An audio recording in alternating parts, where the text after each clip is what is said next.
Bien, mis hermanos, siendo hoy 21 de julio, 21:50, tenemos nuestra jornada 1 de la teología de los escritos. Vamos a comenzar a revisar algunos aspectos propios de los salmos y de la literatura sapiencial. Y para eso vamos a orar al Señor para que Él nos dirija en esta jornada, que Él nos bendiga, que el Señor nos brinde sabiduría y gracia en la adquisición de conocimientos. Así que les invito a que oremos al Señor, le pidamos su dirección. Hermano Claudio, sí, hermano Claudio, ¿nos podrá guiar en oración? ¿No está ahí disponible? Sí, sí, pastor. Ya, bien, Eh, Aún no puedo colocar mi cámara, pero sí puedo guiarlo en oración. perfecto. Oremos entonces. Sí. Dios y Padre, en esta hora nos presentamos delante de ti. Primeramente, Señor, para darte gracias por este tiempo que tenemos, Señor, para este aprendizaje con nuestro profesor. Eh, Te ruego que bendigas a cada uno de mis compañeros para que podamos adquirir los conocimientos que nos quieres dar, Señor, para de esta forma también ponernos en práctica y cada día tener una relación más cercana con usted, Señor. Muchas gracias por sus bendiciones y te rogamos que sea un tiempo provechoso para nuestras vidas. En nombre del Padre, el Hijo y el Espíritu Santo. Amén. Amén.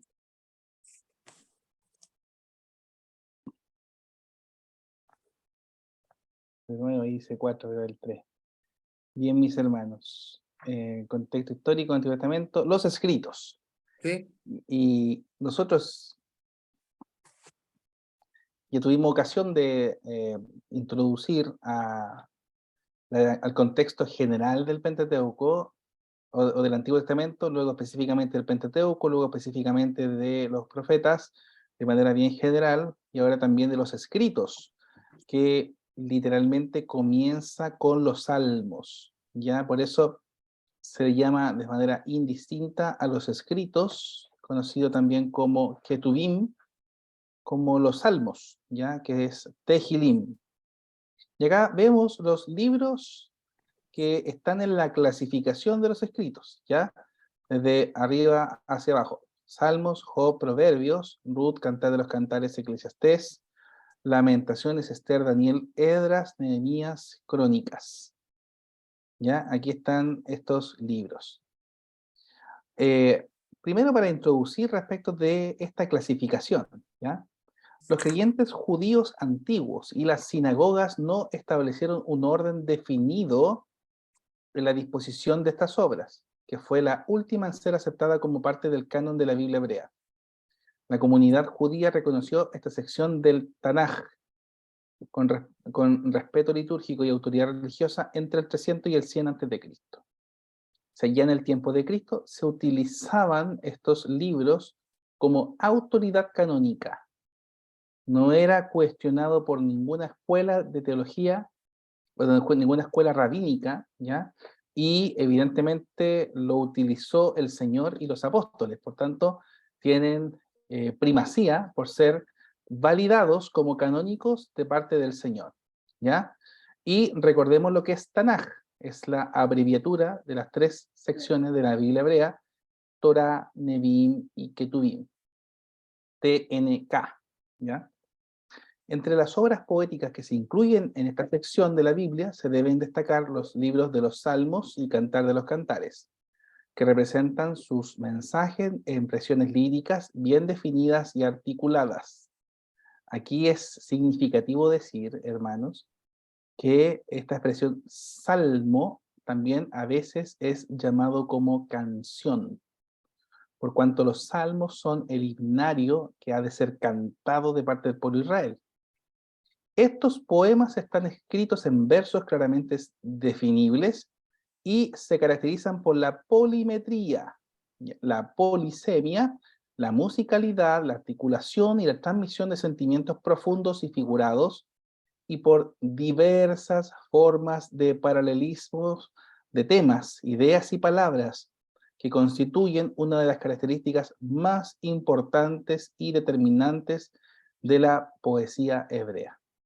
El paralelismo, hermanos, en la literatura poética es un principio que aparece de forma constante e insistente. El paralelismo puede ser sinónimo, puede ser sintético, puede ser antitético. Cuando se intentan considerar dos opiniones, por ejemplo. Todos los paralelismos, por regla general, se usa la preposición en como, esto es como lo otro, o algún sinónimo del tal, ¿ya? El como. Ahora, respecto específicamente de lo que ya se llamaba como Tejilim, que son los salmos, es más claro que en cualquier otra parte de la Biblia, los salmos son expresiones de seres humanos, las peticiones, las alabanzas que tienen dirigidas hacia Dios. Pero como es escritura sagrada, son al mismo tiempo una revelación de Dios. Es ley también, porque da cuenta de la ley de Moisés, y también es profecía dirigida hacia la humanidad. En este sentido, son un tipo distinto de literatura en la Biblia. Hay cosas que son bien generales y bien, a veces, marcada a la vista de los ojos, ¿ya? Como por ejemplo, que la forma de redactar un salmo no es igual a la forma de redactar una narrativa. Si se fijan ustedes, en los salmos aparecen más definidos, ¿no? Estos espacios entre palabras, en cambio en los otros no aparece tan bien, ¿ya?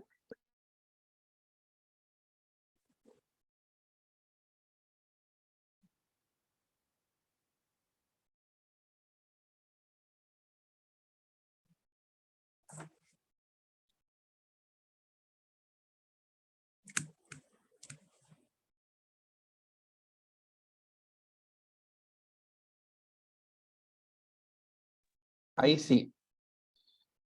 Entonces, en resumen, es un tipo distinto de literatura en la escritura, ¿ya? Aquí, en los salmos, nosotros encontramos formas teológicas en la cual el hombre se refiere a Dios y formas también en las que Dios se refiere a sí mismo en palabras cantadas. Y como se expresaba anteriormente, hay ley, hay profecía, hay música. Es un todo teológico en los salmos. Por eso son tan importantes y son de los libros más citados en el Antiguo Testamento, pero en el Nuevo Testamento respecto del Antiguo Testamento, ¿ya? Hay algunos que son, pero muy notorios, ¿ya? Recordemos el Salmo 22 o todo lo que nosotros conocemos como los salmos mesiánicos, ¿ya? Vamos a ir conociendo algunas características de estos salmos, no detallando aspectos teológicos, toda vez que hay una materia que se llama Teología del Antiguo Testamento, donde analizamos teológicamente los salmos, ¿ya? Ahora vamos a ver de manera general su contexto histórico, el significado de las palabras, el significado de la clasificación de los mismos. Hay, en primer lugar, que considerar las lamentaciones, que son el tipo más común en la escritura. Es una forma en que el salmista expresa una situación adversa que vive y se pregunta cosas, le pregunta a Dios por qué pasa esto, ¿ya? Es la tercera parte del Salterio, lamentación, y expresa la respuesta del salmista a Dios cuando está en una situación de necesidad o aflicción. Tiene una estructura flexible, pero algunos elementos son comunes en los paralelismos, perdón, en las lamentaciones, que serían, en primer lugar, ¿ya? Una primera forma de definir la clasificación, una invocación. ¿Ya? Nosotros encontramos en una lamentación una invocación a Dios. Después tenemos una queja, que es una descripción de angustia o sufrimiento de lo que le pasa al salmista. La mayoría de los casos es David. Hay una petición, ¿ya? Que es un clamor por liberación o por ayuda. Un llamamiento a venganza en contra de los malhechores. Una confesión de pecado o protestar por inocencia. Un voto a la alabanza, a dar gracias a Dios, y después de la liberación, también hay expresiones de confianza y exclamación de alabanza y acción de gracias. Hay salmos que son marcados en la lamentación y creo que es digno destacar dos que se dan en el contexto del cautiverio, como son el Salmo 74 y el Salmo 79, en el cual se dan aspectos interesantes como por ejemplo la imprecación, que tiene que ver con una forma de rogar el auxilio del Señor en medio de una complicación tremenda que manifiesta o deja entrever un aparente sentido de venganza, ¿ya? Que es también necesario destacar. También encontramos en los salmos acción de gracias, ¿ya? Acción de gracias. Hay algunos eruditos que le llaman a esto alabanzas declarativas, ¿ya? Hay algunos que le llaman así. Aquí hay, solamente por nombrar algunos, yo sé que hay algunos que son más busquillas y van a revisar ese material, por eso lo digo, porque sé que van a buscar los libros de estos autores. Pero respecto de los salmos, hay eruditos que no se deben dejar de mencionar, ¿ya? Voy a nombrar el primero, muy importante, el alemán, Hermann Gunkel. Hermann Gunkel es, por excelencia, uno de los eruditos del contexto del Antiguo Testamento más reconocidos. Bebe de su análisis teológico y exegético de los salmos un referente en lengua hebrea y en exégesis del Antiguo Testamento, quien fuera un sacerdote jesuita llamado Luis Alonso Schockel. Imposible dejar de mencionar a Alonso Schockel. Y contemporáneos, mucho posteriores a esto, tenemos el caso de Brevard Childs y el caso de Walter Brueggemann, ¿ya? Todos ellos obviamente exponentes de una teología crítica, pero con un interesante análisis al contexto histórico de los salmos, ¿ya? Con posterioridad, ¿no? Hay un erudito que lo publica la editorial Sígueme, llamado Joachim Kraus, a quien sería muy interesante que se revise su comentario a los salmos y también su teología de los salmos. Un libro que hace muy poco atrás compré y ya estoy empezando a mirar, muy interesado en eso. Sin embargo, desde otras perspectivas pastorales, no con un enfoque tan marcado en lo teológico, es imposible dejar de mencionar el trabajo magnánimo del hermano Charles Spurgeon, cuyo libro se llama El Tesoro de David, publicado por Editorial Clie. Son tomos gigantescos que tienen un enfoque tremendamente pastoral y devocional. Pienso que hay una profundidad, hay una riqueza espiritual, no obstante, no es escrito en un lenguaje académico y por ende no debe ser considerado como un escrito académico. No le quita el valor teológico en ninguna medida, pero hacemos esa distinción. El trabajo del hermano Spurgeon es de los más excelentes trabajos de índole pastoral para la vida de la iglesia, escrito en los tiempos, ¿ya? El Tesoro de David. Sin embargo, hacemos esa aclaración. Ahora, para ya ir cerrando estas citas interesantes que le estoy mencionando, la editorial Felire ha disponibilizado de manera gratuita en internet, en PDF, un libro que se llama Los Salmos o Interpretación de los Salmos, ya publicado, escrito por un holandés de apellido Van Deursen, Frans Van Deursen. Y es un documento que ustedes pueden descargar gratuitamente y se van a dar cuenta de que hay un análisis de salmos, pero no de todos los salmos, ¿ya? Ahora, habiendo mencionado algunos de estos materiales, yo sé que hay muchos más. Alan Hartman podría ser uno, entre otros. John Day, que tiene un libro muy breve, introductorio a los salmos, publicado por CLIE, también podría ser interesante para revisar, ¿ya? Sin embargo, con eso ya creo que es más que suficiente. Ahora, vimos que algunos eruditos como Brueggemann le llaman alabanzas declarativas a las que son acción de gracias. Y sin duda se refieren a los mismos salmos, pero visto de una perspectiva diferente, porque expresan agradecimiento a Dios por algún acto específico de liberación. Eso es lo que hace una acción de gracias. Alabanza a Dios por lo que Él hace, ¿ya? Por algún acto específico acerca de Él, porque la meta es tanto alabar a Dios como dar testimonio de su obra de salvación delante de la congregación. La estructura de un salmo de acción de gracia es la introducción, donde se invoca el nombre de Dios, que incluye a veces una intención de agradecer. La parte principal es básicamente un relato de la experiencia del salmista, donde se incluye, entre otras cosas, cómo está previamente el salmista, la oración por una liberación, un relato del acto de liberación y una referencia al cumplimiento de un voto o de su voto. Es como, Dios hizo esto, yo haré esto otro. Dios respondió, yo respondo, ¿ya? Y la conclusión finalmente que muchas veces incluye una exhortación a alabar a Yahvé. Y en última instancia los himnos, ¿ya? Los himnos son muy sencillos de identificar, ¿ya? Yo sé que en la iglesia se canta Castillo Fuerte, Sublime Gracia, ¿cierto?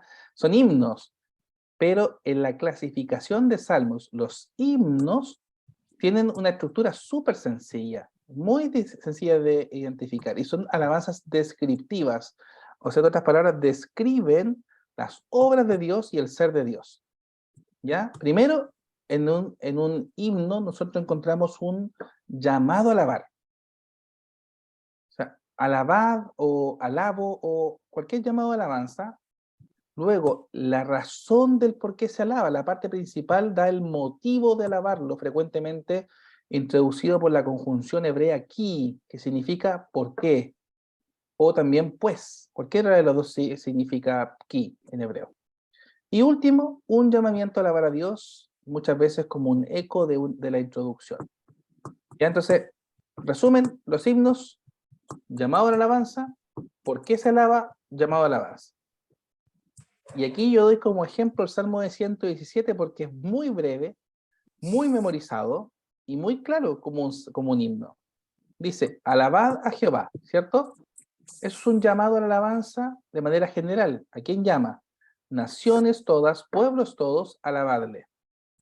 Luego la segunda parte dice el motivo, ¿cierto? Y el motivo en el Salmo dice, ¿por qué? ¿Qué pasó? Porque ha engrandecido sobre nosotros su misericordia y la verdad o fidelidad, cualquiera de las dos traducciones es correcta, y la verdad de Jehová es para siempre. Y finalmente hay un llamado a la alabanza, y el Salmo concluye diciendo, aleluya, que es alaben a Jehová, o alaben a Yahvé. Entonces ahí nosotros encontramos, en otras palabras, en este Salmo como himno, esta clasificación, llamado a la alabanza, el por qué se alaba, y un nuevo y definitivo llamado de alabanza. Hermanos, hasta aquí alguna consulta, algún comentario. Profesor, Sí, mi hermano por Carlos. acá, sí. ¿El libro de Lamentaciones de Jeremías tiene alguna relación con los salmos que son de Lamentaciones, en la estructura y eso? No, porque la Eh, estructura de lamentación, o sea, la lamentación estaba presente en ambos, pero la estructura literaria de la lamentación es distinta, porque en el caso de lamentaciones de Jeremías está escrito en prosa y en el caso de los salmos en poesía, ¿ya? Y eso es la gran diferencia, pero es el sentido el mismo. Un llamado a la intervención de Dios, una petición de socorro, de auxilio en medio de la aflicción. Ya, por eso también Jeremías es conocido como el profeta llorón, ¿cierto? Porque llora y expresa ese llanto en palabras hermosas pero tristes a la vez. Bueno, hay varios salmos esparcidos por la Biblia fuera del Salterio, lo cual demuestra la antigüedad de la salmodia. Por ejemplo, tenemos las canciones de Éxodo 15, 1 al 8, que son el canto de Moisés, ¿cierto? Tenemos Sí. números 10, 35 y 36. Hermano Ezequiel, Sí, ahora que leo a Moisés, estuve estudiando tiempo atrás, usted me corrobora si es así o no. Tengo entendido que el Salmo 90 es el salmo más antiguo de los 150 salmos y lo escribe Moisés. ¿Es eso correcto o no? no tengo cómo tener certeza de cuál sea el salmo más antiguo, por varias razones. Primero, porque los salmos no están enumerados de manera temporal. Es más, el salmo de Moisés aparece recién en el libro cuarto de los salmos. Entonces, eso no necesariamente obedece a que no sea importante, sino que los que clasifican, los que editan los números de los salmos lo consideraron allá, ¿cierto? Hay teorías como la documentaria que considera que aparte del Pentateuco, los salmos también son vistos como 5 libros y en razón de una perspectiva deuteronomista o sacerdotal es porque está visto allá. Yo tengo mi aprensión con eso. no tengo forma de saber cuál es el salmo más antiguo. No tengo forma. Pero sin duda que ese salmo está escrito con mucha antelación. Hay algunos que evidentemente por su contexto son escritos anteriormente, pero el más antiguo no lo sé. Puede ser de que sea de los más antiguos, pero no tenemos evidencia más que los contextos de algunos salmos. Hay algunos salmos que no muestran ninguna característica de su contexto. Pero Hay otros, debería ser uno de los salmos de Moisés, tipo. sí, pues, absolutamente, sí, pues, De los que él escribe, claro, uno de sí, sus salmos, él considerar que fue el más antiguo, obviamente. Claro. exacto, sí. Eso sí, claro, porque da cuenta de episodios y de eventos que se dan en la salida de Egipto, por ejemplo, que dan cuenta de la liberación, ya de cómo el mar aplasta a los soldados, qué sé yo, entre otras cosas. Bueno, tenemos ese ejemplo, entre otros más. Ya aquí hay citados en este material otros como número 10, número 23, Deuteronomio 32, 33, Jueces 5, 1 Samuel 2, con Ana, ¿cierto? Y hay también en la Biblia evidencia de la formación de libros de salmos como el Guerra del Señor o el de Jacer en 2 Samuel. La culminación de esta tradición era la formación del Salterio. Ya, por tanto, si el Salterio era una conformación de salmodia, de cantos, obviamente hay un momento en que todos estos se clasifican como tal, ¿ya? Se clasifican de una forma. Ahora, ¿qué evidencia tenemos histórica de esto? Dentro del Salterio, el libro se desarrolló de otras colecciones más antiguas, pero no es posible reconstruir exactamente este proceso. Las indicaciones de estas colecciones y de motivos o propósitos en la organización incluyen lo siguiente, y si se fijan que hay entre la Septuaginta y la tradición judía lo siguiente, si se fijan bien aquí, Salmo 1 al 41, acá hasta el 40. Sí, un segundito que tengo aquí un chiquitín. Me disculpa un segundito.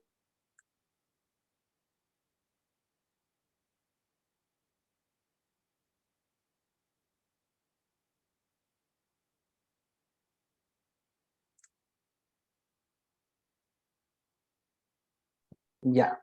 Entonces, aquí se fijan, hay un salmo siempre que va desfasado. Se pone recién al día, por así decirlo, en el 150. ¿Ya? Pero ahí del 1 al 41, 1 al 40, 42, 41, 40, 73, 72, 90, 89, 107, 106. ¿Ya? Esa es la gran diferencia. ¿Ya? Ahora, hay información en algunos salmos. Hay algunos que describen quién es el autor, por ejemplo. Los salmos de David, Mismor le David, Mismor le Asaf, Salmo de Asaf, Salmo de David, etcétera. Hay una descripción, por ejemplo, en el Salmo 72, al final, aquí termina las oraciones de David, hijo de Isaí. Y si se fijan ahí, varios salmos en los libros 3 y 4 tienen el título de David. Este versículo solo tiene sentido si indica el fin de una colección que antes podía haber sido independiente. O que al menos eso nos deja entrever. ¿Por qué dice que ahí terminan si después hay salmos de David? Aquí terminan los cantos de David. Bueno, pero después del 73 siguen otros salmos de David. Sabemos que desde el 73 al 89 son todos de los hijos de salmos de Asaf. Sí, de Asaf, pero los demás no. Hay salmos de David más adelante, ¿ya? Hay algunos que están duplicados, por ejemplo, que aparecen en dos ocasiones, el 14 y el 53. ¿Y esto por qué se da? El 40, parte de eso está en el 70. 108, parte de eso está en el 57, más el 60. Interesante, ¿no? Y hay una aparente repetición de expresiones. Y uno dice, ¿y por qué se da? A lo mejor, como estamos en una era contemporánea, uno dice, se les quedó pegado el copiar-pegar, pues no se les quedó pegado el control-C, control-V, y no es así. Las razones son bien sencillas, y esto aparecen en clasificaciones en su mayoría distintas en la Biblia. Un libro específicamente de los Salmos es distinto al segundo libro y al tercero y al cuarto y al quinto. No es una clasificación al azar. Por eso dan cuenta específicamente de una orientación hacia la obediencia de la Torá, hacia la obediencia de la ley. y es la enseñanza de la ley, es el cántico de la ley. Es por eso que también tiene que ver con el número dentro de la cantidad de salmos en las que aparece. Por lo general van todos en secuencia, no están puestos de manera solitaria, no son individuales los salmos, son colectivos dentro de una clasificación mayor. Y finalmente, hay que distinguir también en los salmos los nombres para referirse a Dios. En algunos se le llama Yahvé o Jehová, y en otros se le llama Dios o Elohim. Y son múltiples las posibilidades por las cuales se le llama de una forma o de otra. Una general es relacionándonos con, o relacionándose con el pacto, refiriéndose a Yahvé o a Jehová, y la otra de manera general para relacionarse con las obras de creación y de providencia con el nombre Elohim o Dios. Mayoritariamente está descrito como Yahvé o como Jehová cuando se refiere a Israel en una relación de pacto con el Señor. Y se utiliza el nombre Elohim para referirse a un Dios creador y a un Dios que actúa de manera providente o con providencia en su creación. ¿Ya? Algunos ejemplos de lo que le estoy mencionando. Bienaventurado, dice el Salmo 1, el varón que no anduvo en consejo de malos, ni estuvo en camino de pecadores, ni en silla de escarnecedores se ha sentado, sino que la ley de Jehová, sino que en la ley de Jehová está su delicia y en su ley medita día y noche. Por eso, fíjense ustedes que la relación referida ahí es ley del Señor. ¿Ya? Ley del Señor. Sin embargo, a modo de ejemplo, quisiera que por favor, hermano Ezequiel, me ayudes con el Salmo 67, por favor. Ya, Artero.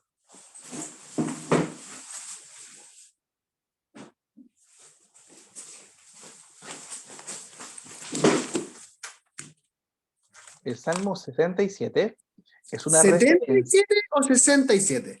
67.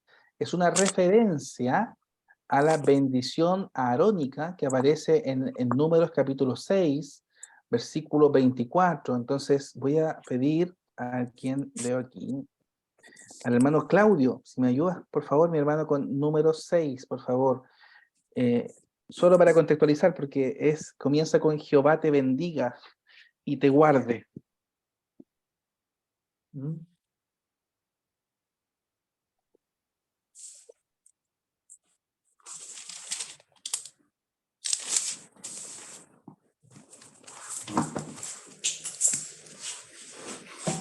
Bien, entonces mi hermano Ezequiel, si lo tiene, Salmo 67, por favor.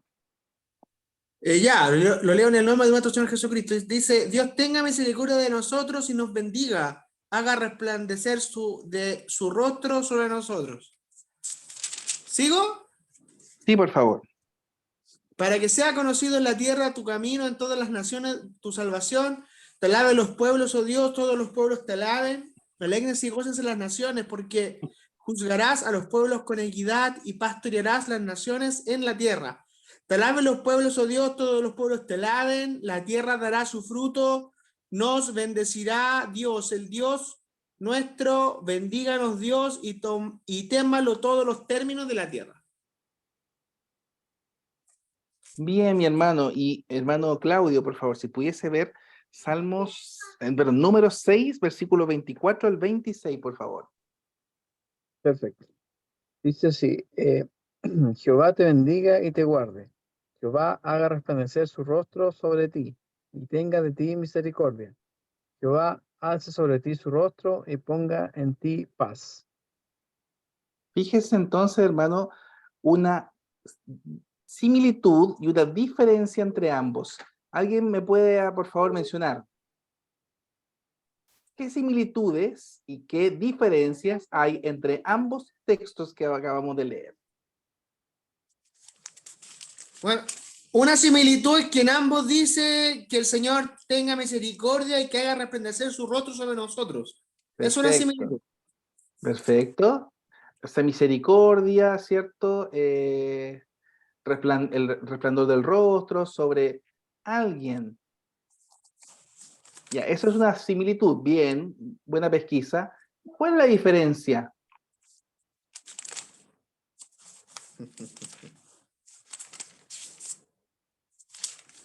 Fíjense ustedes en la persona, género y número, o sea, primera persona común singular, tercera persona, a eso me refiero, a yo, tú, él, nosotros, vosotros, ellos, que aparecen números y que aparecen en Salmo 67.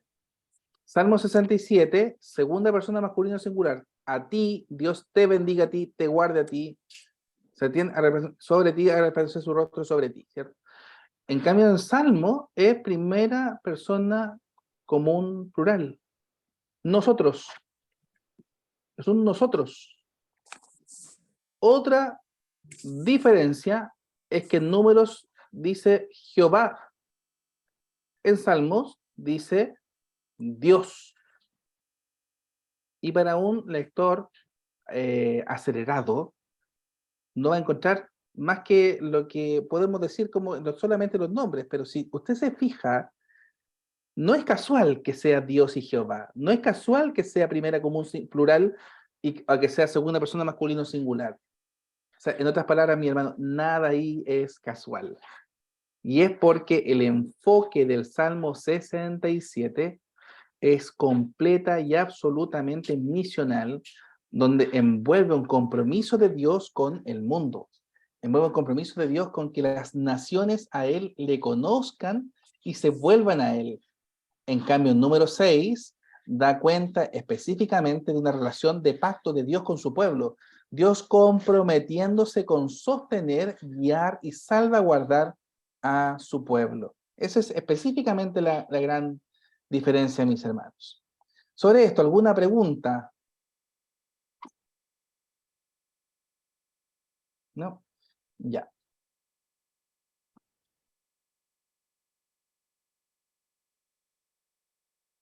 Los títulos, finalmente, contienen diferentes tipos de información, ¿ya? Una relación de un salmo con una persona, por ejemplo, puede ser, o grupos de personas, la situación histórica, la información musical, información litúrgica y el tipo de salmo. ¿Ya? Entonces, solamente para referirnos a una situación histórica, ¿quién puede buscar el Salmo 51 rápidamente, por favor? Salmo 51, ahí vemos un ejemplo claro de un contexto histórico del Salmo.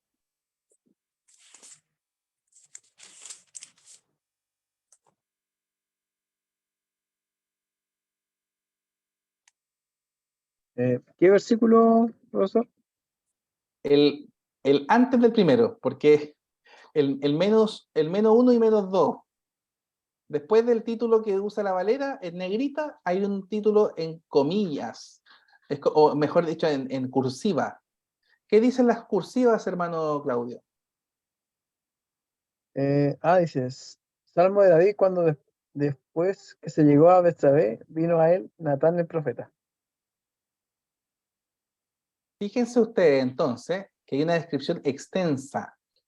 Primero dice la autoría, Salmo de David, y después dice el contexto, ¿cierto? Después de que se llegó a Betsabé, vino a él Natán el profeta diciendo, Natán el profeta. La Biblia hebrea, el versículo 1 y el versículo 2 es lo que acaba de leer el hermano Claudio. Y donde dice, ten piedad de mí, oh Dios, es el versículo 3 recién. En el Salmo, el versículo 3 es así, y por eso hay que tener sumo cuidado cuando se analizan salmos y la Biblia castellana, en que sean correlativos los números. Porque, por ejemplo, el Salmo 51, versículo 1, en castellano no es lo mismo que el Salmo 51, versículo 1 en hebreo. En hebreo, el Salmo 51 es el versículo 3, el primero, para nosotros. ¿Ya? Bien. Y finalmente la estructura, pero voy a... bueno, yo les pido mil disculpas, yo voy a tener que bajar a mi pequeñito porque tengo un poder de concentración aquí, me tiene... Sí, yo pensé que se iba a portar más bonito. Gracias por la...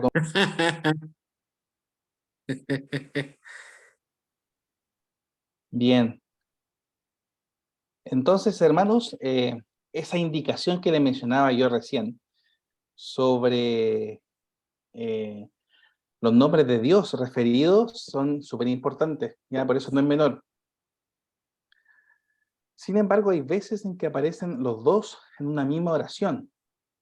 El Señor nuestro Dios, Adonai Eloheinu. Eso es interesante, ¿eh?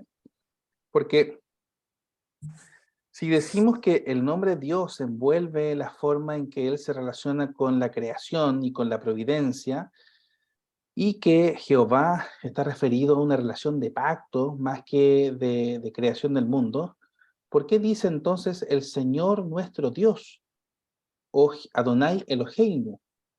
Y aquí literalmente lo que hace es que el pueblo de Israel entienda, primero, un sentido de pertenencia a un Dios pactual, y en segundo lugar, una distinción desde una perspectiva religiosa de las naciones que son circundantes a Israel, que los diferencie de sus propios dioses. Por eso es que el Dios del pacto, ese es nuestro Dios. No es el Dios de los otros. Nuestro Dios no es el Dios Baal, o no es el Dios que tienen las naciones extranjeras. Nuestro Dios es Jehová, el que hace los cielos y la tierra, pero el que también se establece una relación de pacto, una relación de compromiso con su pueblo, ¿ya? Con su pueblo y con la nación de Israel. El libro de los Salmos en su forma final se divide en 5 secciones, probablemente por analogía a los libros de la ley, la Torá. Las primeras 4 terminan con doxología, y eso quisiera que lo revisemos, mis queridos hermanos. A los que tienen cámara yo siempre les pido, así que hermano Raúl, si fuese tan amable, hermano Raúl Guerrero, de ayudarnos con la lectura del 41:13, por favor.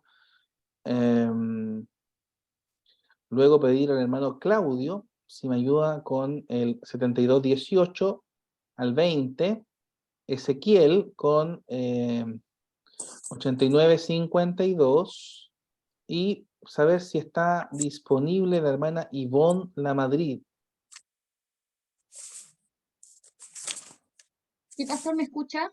Sí, hermana, la escuchamos. Es que no prendo la cámara por el internet, se me pone muy lento. Ah, súper. ¿Y hay posibilidad de que nos ayude con la lectura de Salmo 106:48? Salmo 106, 48, sin ningún problema. Perfecto, muchas gracias. Comenzamos entonces con el primero, que es el 41:13, por favor, hermano Raúl.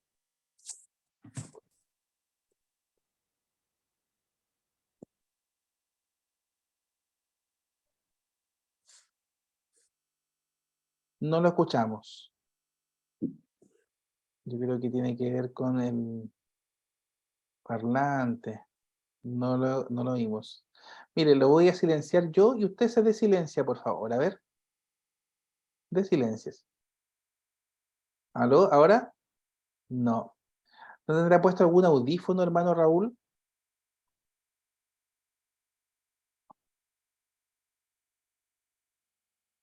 Ah, parece que ahí tiene audífono. Perfecto. Ahí parece que va a resolver. Porque usted me escucha bien por lo que lo veo. Ahí sí, ahí se escucha que está. Perfecto. A ver. Ahora sí lo escuchamos. Problema con el audio de la computadora. Ya, Ya, sí. 41:13. Sí, Dice así, Biblia de las Américas. perfecto. Bendito sea el Señor, Dios de Israel, desde la eternidad hasta la eternidad. Amén y amén.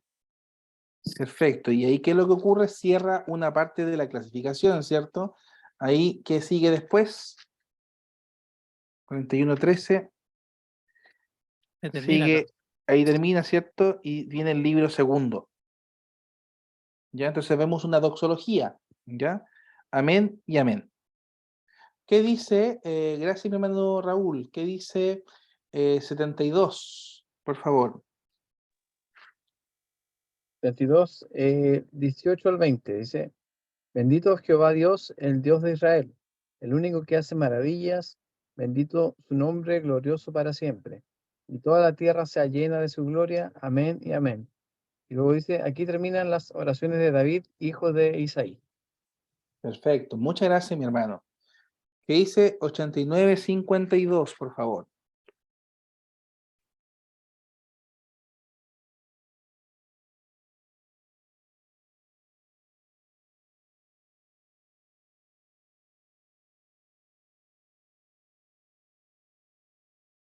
Hermano Ay, Ezequiel. perdón. Estaba ahí, Sí. sí. Bendito sea Jehová para siempre. Amén y amén. Perfecto, una doxología. Ahora, qué interesante que el 150, aquí dice, es el salmo completo una doxología. El salmo final, donde da cuenta de que a Dios se debe alabar con todos los instrumentos y donde dice todo lo que respira, alabe al Señor. Y ahí termina. No está escrito en un formato de doxología, pero es un salmo que llama completamente a la alabanza con todo. Y específicamente se demuestra con los instrumentos que se debe cantar. ¿Ya?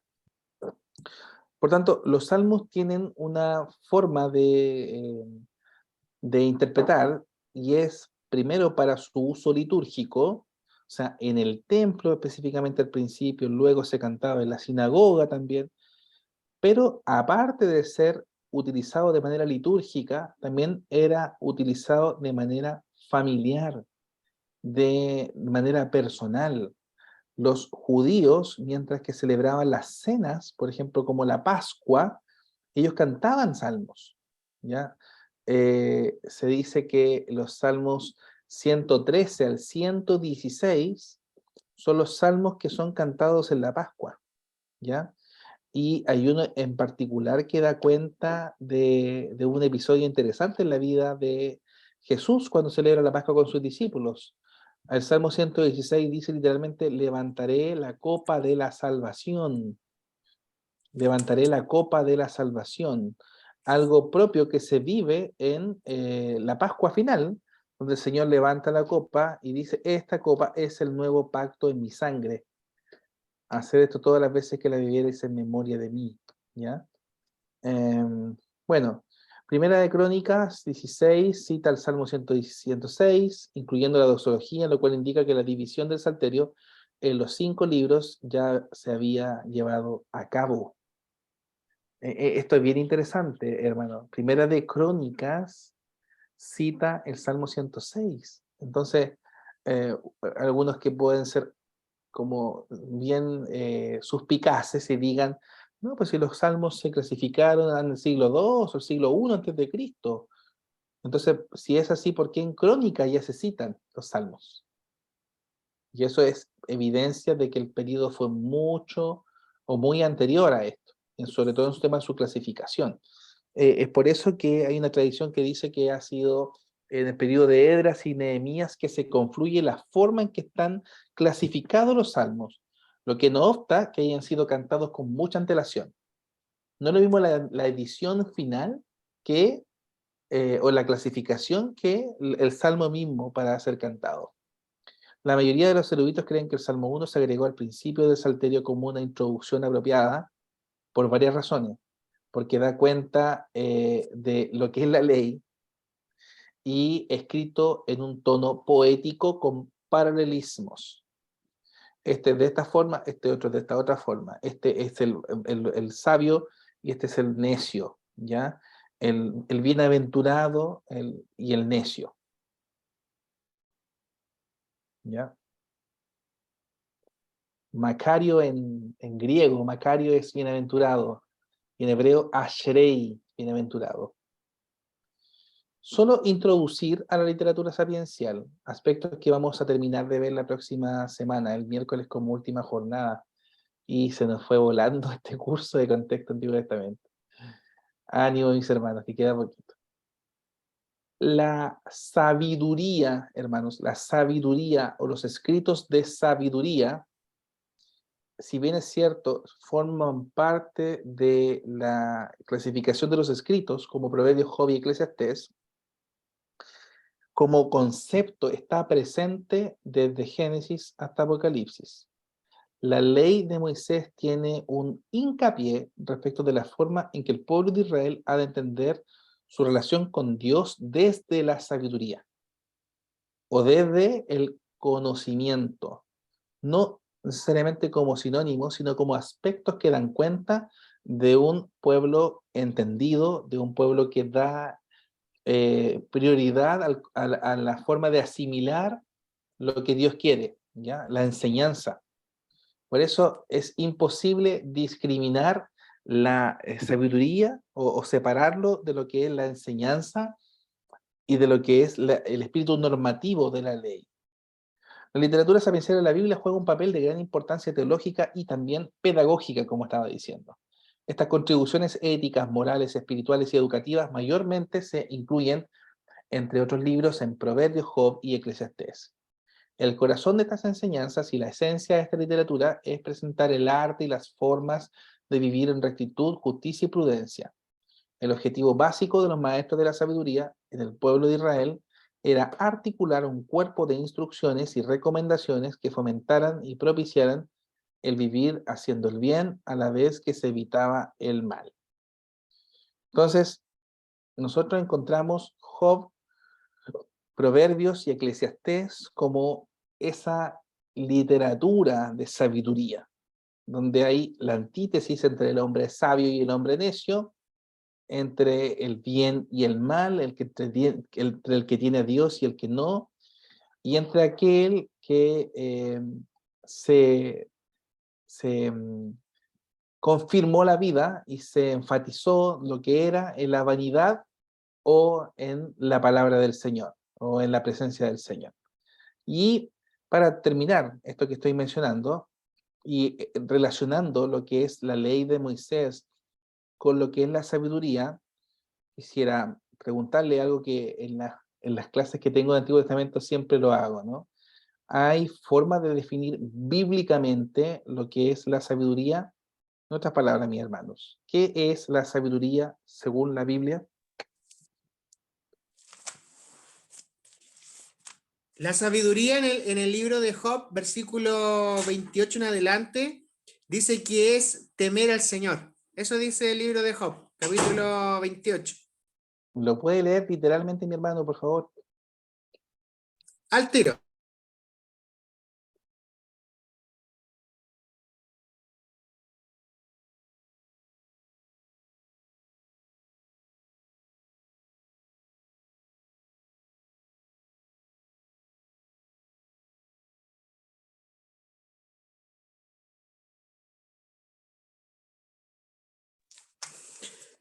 Job 28, 28 dice, y dijo al hombre aquí que el temor del Señor es la sabiduría y el apartarse de mal la inteligencia.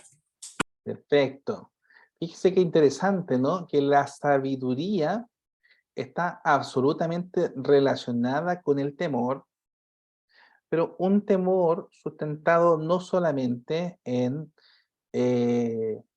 una aversión a algo majestuoso, no tiene que ver con esta expresión de miedo irracional, aunque tiene implicaciones de pavor, ¿ya? Eso no debemos obviar, ¿no? Este sentido de imposibilidad de tener permanencia en pie frente a la majestuosidad, ¿no? A lo majestático, a aquello que es sublime, a lo que dirían algunos teólogos antiguos, incluso lo luminoso, aquello que está más allá de la comprensión, aquello que es grandioso, ¿ya? Pastor Sebastián, Sí, sí, diga mi hermano. yo desde niño, bueno, uno desde niño, por ejemplo, escucha el Proverbio 1.7 que dice, el principio de la sabiduría es el temor a Jehová, o lo que acabamos de leer, por cierto, o sea, que la palabra nos enseña que la sabiduría es eso, es temer a Jehová, pero a mí me pasaba que yo no entendía, sabía eso, pero no entendía, por ejemplo, a qué se refiere la palabra con temer a Jehová. Y la verdad es que hay una respuesta bíblica que la encontramos en Deuteronomio 10, del 12, que dice esto, mire, dice, Deuteronomio 10, el 2, dice, ahora pues Israel, una pregunta, ¿qué pide Jehová, tu Dios de ti, sino que temas a Jehová tu Dios y que andes en todos sus caminos y que lo ames y sirvas a Jehová tu Dios con todo tu corazón y toda tu alma? Entonces, temer al Señor es eso, guardar los mandamientos del Señor, pues eso es. Temer al Señor es guardar y andar en sus caminos. Eso, pastor. Justamente ese indisoluble el temor del Señor con la ejecución de la obediencia a los mandamientos. Pero la pregunta típica de qué es primero el huevo o la gallina, aquí tiene como una aplicación, porque ¿qué es primero, el temor o la obediencia a los mandamientos? La respuesta, sin duda, la da Proverbios, que dice, el principio de la sabiduría es el temor del Señor, ¿cierto? Los necios como que obvian o minimizan o se olvidan de la sabiduría. Sin embargo, hay una definición clara como la que acaba de leer en el versículo 10 de Deuteronomio. Quisiera que ahí mismo donde está, 6 capítulos antes, en el capítulo 4, versículos 5 y 6 de Deuteronomio, si me ayuda con la lectura, por favor, hermano Ezequiel, porque ahí hay una definición clara de lo que es la sabiduría misma y la inteligencia como sinónimo. Aquí.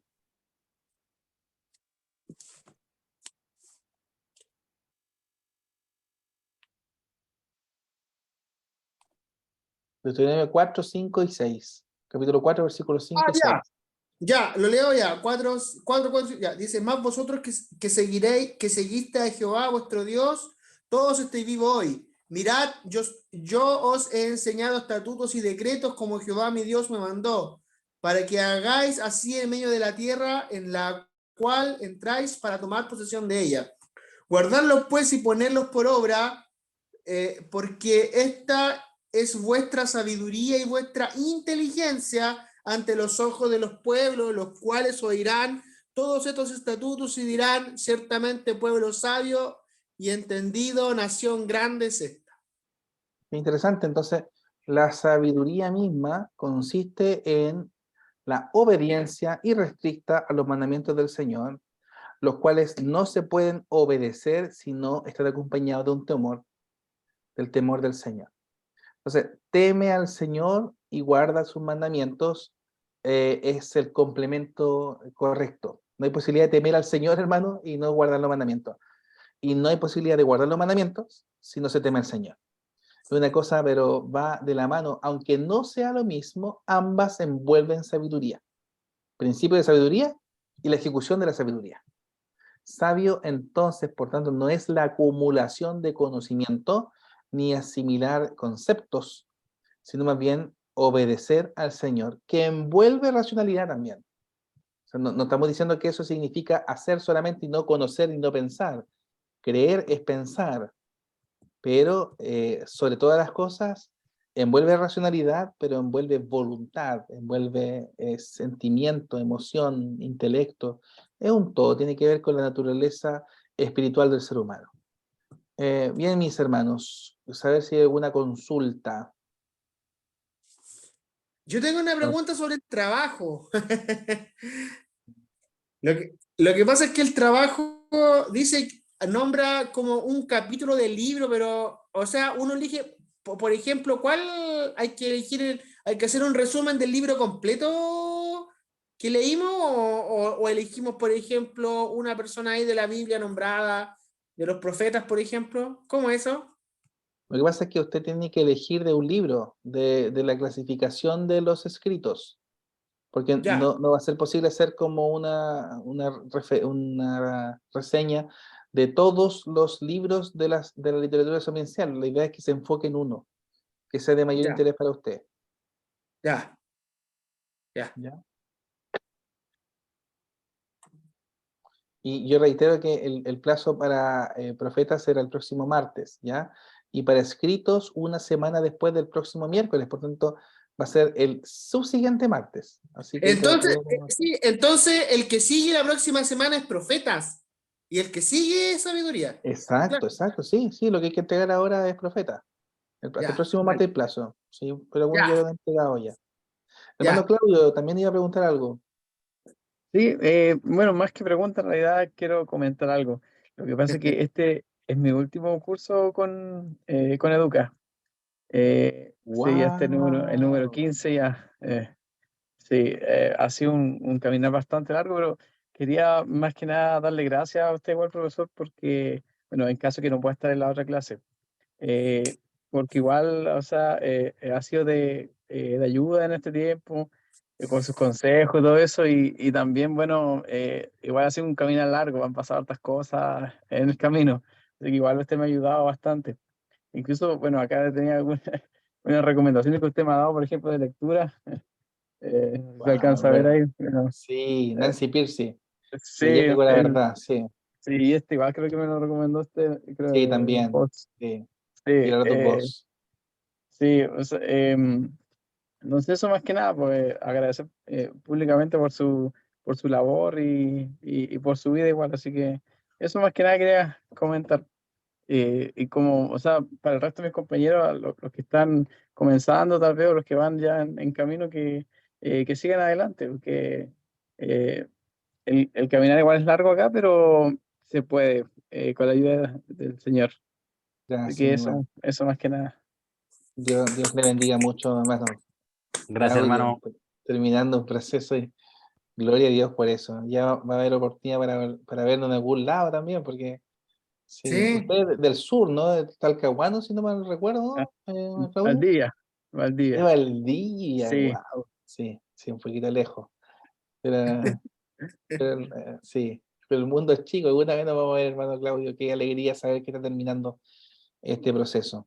Bien. Aplauso ahí, muy bien, Moisés, Carolina.